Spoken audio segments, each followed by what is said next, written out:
Sa kabila ng paggunita sa Semana Santa, patuloy ang serbisyo ng COMELEC para sa nalalapit na midterm elections.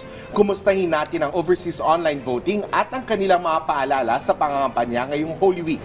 Kasama si Director John Rex Laudianco, ang tagapagsalita ng Commission on Elections. Director Laudianco, magandang tanghali po. Magandang tanghali po, Bill, at Director Ferrell, at sa lahat po ang taga-subaybay ng Bagong Pilipinas ngayon. Director Laudianco, sa ngayon, kumusta po ang isinasagawang overseas online voting para sa midterm elections? Ilang voting and counting system na po ang nabuksan abroad? Or meron na po ba? Mahigit 58,000 na po ang nakita namin naka-enroll sa sistema at araw-araw po ay nadadagdagan ang bumoboto, bagamat hindi po namin masabi dahil meron pong batas na nagbabawal kung sabihin kung ilan ang bumoboto, ngunit ma-assure po namin kayo, araw-araw po ay parami ang bumoboto gamit ang internet voting. Pati na rin po doon sa 16 na mga embassies at consulate kung saan nagpadala po ng automated counting machines ang COMELEC dahil hindi magamit ang internet voting sa mga bansa na yan. Director, ayon po sa datos, mababa ang partisipasyon ng mga overseas voters sa mga nakaraang halalan. Paano makakatulong ang online voting para po mapataas ang election turnout? Nang pinag-aralan po ng COMELEC ang mga dahilan bakit mababa ang turnout, yung pong pinapadalang balota, yung postal voting na hindi almost 90% hindi bumabalik, bangag binayaran na natin ang post office ng mga bansa. Yung iba naman po nalalayuan o walang oras pumunta sa embahada at konsulada, kaya nga po tumungo na ang COMELEC sa internet voting, hoping dalawang bagay po ma-achieve natin dito. Una po, mapataas ang voter turnout dahil napaka-convenient. Yung buong 30 days ng pagboto, nasaan man sila nandun, ay pwede silang bumoto. Lalong-lalo na yung mga marino at seafarers po, na halos lahat ay registered voter dahil kailangan nyo pagkuha ng Siemens book.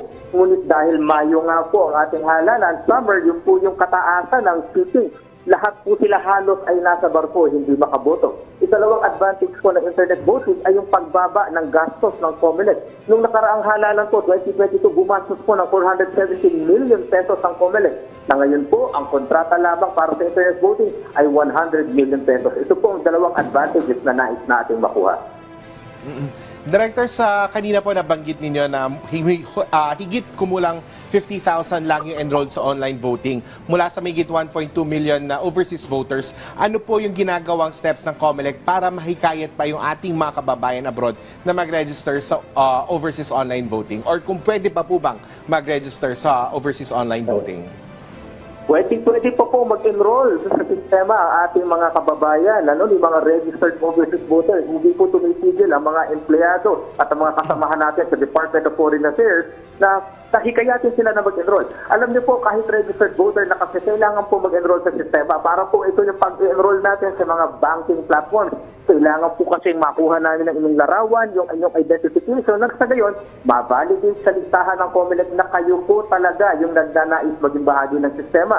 Pagkatapos po nun, i-issuehan po sila ng account name, ng password, magkakaroon ng one-time PIN. Yung sanay na tayo na every time i-access ng sistema, kailangan may security. Ito po ang pamamaraan para maging bahagi kayo and at the same time, security sistema. Inaasahan din po natin, saka Director Ferrell, na after ng Holy Week, baka naman po nagpapahinga yung ating mga kababayan, so tinitignan yung mga kaganapan, baka after Holy Week po, tumaas na yung mga enrolled. And at the same time, yung boboto na rin po, at nakikita naman po natin na ganito lagi ang sitwasyon.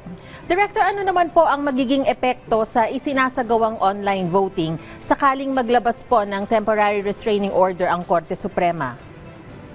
Bagamat ang commitment po ng COMELEC lagi ay susunod at tatalima po kami. Ano man pag-uutos ng Korte Suprema, ngunit aaminin po natin, medyo mahirap po. Una, ang requirements po kasi, kung babalik tayo sa dati, kailangan mag-imprenta ng balota, kailangan maghanda ng makina at kailangan maipadala ito sa 96 na mga embassies at consulate na nakakalat sa buong mundo. Alam naman po natin na hindi ganun kadali yan. Pangalawa, mas malaki po ang kakailanganing pera dahil kailangan po yung deployment. Napakabigat po magpa-deploy. At ikatlo, yung oras po. Una po, titignan natin, napakahaba ng deployment po niyan dahil hindi naman basta-basta makakarating. Pangalawa, iti-training natin muli ang ating personnel. At ikatlo po, kaakibat ng deployment ay yung oras. Tandaan po natin, kailangan 30 araw po ang botohan sa overseas. So, ang mangyari po nito, maaring maurong yung halala natin, ngunit kailangan pa rin natin ibigay yung 30 days na voting sa kanila. Director, paano naman po matitiyak tinitiyak ng COMELEC na safe, maayos at glitch-free itong system ng online voting dahil alam naman po natin meron pa rin mga nagpapakalat ng mga balita or doubts doon sa sistema. Ano po yung assurance na magiging na maayos ito? Naunawaan po natin yan. Talaga naman pong gano'n, ano? Kaya nga po, sa parte ng COMELEC, siniguro natin na ang programa ay na-test, na-certify, at higit sa lahat po sa harapan ng mga stakeholders, CCTR, Vietnam ay sinubok. Nagkaroon ng source code review, line by line, tinignan, may vulnerabilities ba, may problema, may malware, meron bang mapipenetrate, meron bang backdoor. Kaya nga po lahat yan ay sinubok. On the part of the ating mga botante naman po, hinihiling namin yung mga security na nilagay in place tulad ng inyong account name, password, pagbibigay ng one-time tip, kailangan po may karampatang pag-iingat din. Huwag niyo po ipapakita sa ibang tao yung mga bagay na yan. So magtulungan po tayo, security na nandun sa sistema, nilatag ng COMELEC na na-verify ng ating stakeholders at yung security po na kailangan gawin on your part. Nang sa gayon, mapagtagumpayan po natin ang lahat ng threats na dito sa ating voting. Director, kung magiging matagumpay ang online voting, may plano po ba ang COMELEC na i-implement din ito sa local elections sa bansa? Ay opo, bagamat kakailanganin po ng amendment sa batas, ito po ang nakikita nating solusyon at least para po doon sa ating senior citizens na nahihirapan ng pumunta sa mga voting center, sa mga PWD, kahit man lang po sila ay makinabang kung magiging successful ang internet voting, ito po ang ninanais ng COMELEC para po ma-benefit ng ating vulnerable sectors na hindi na mahirapang bumoto po kasabay ang mga regular voters. Director, sa ibang usapin naman po, muling iginiit ng COMELEC na ipinagbabawal itong pangangampanya sa Huwebes at Biyernes Santo. Ano po ang detalye nito or pwede po bang i-remind natin ulit ano yung mga dapat, ano yung mga hindi pwedeng gawin? Tama po. Ang mga regulasyon naman po sa pangangampanya ay nakalatag sa ating batas. Omnibus Election Code, RA 9369, Per Elections Act. Simple lamang po. Una, gumamit lamang ng mga full campaign materials, sukat, airtime, tagal at iba pa. Pangalawa, ilagay lamang yung mga materials na yan doon po sa mga lugar na pinapahintulutan. Common poster area, private properties na may pahintulutan ng ating mga may-ari. At higit sa lahat, maging maayos po at tumupad tayo sa ating pananalita sa mga campaign rallies. May mga umiiral na batas, Magna Carta for Women, yung ating mga rights ng indigenous peoples, yung ating mga safe spaces act, yung pong lahat ng paggalang na batas na umiiral bago pa man maghalalan. Sundin po natin ito. Ang pinapatupad ng COMELEC ay umiiral na batas na dapat din ipatupad at sundin kahit po sa pangangampanya. Kaya nga po itong resolution namin, 11.116, 11.127, ay pagpapatibay sa mga umiiral na batas na dapat hindi magamit ang bullying, harassment, discrimination at abuse pagdating sa pangangampanya. Hindi po magdadalawang isip ang COMELEC na maglabas ng show cause orders at pagkatapos po ay magsampa ng kaso sa mga lalabag sa naturang batas. Director, idineklara na raw po na under COMELEC control ang Buluan, Maguindanao del Sur. Ano po ang detalye rito?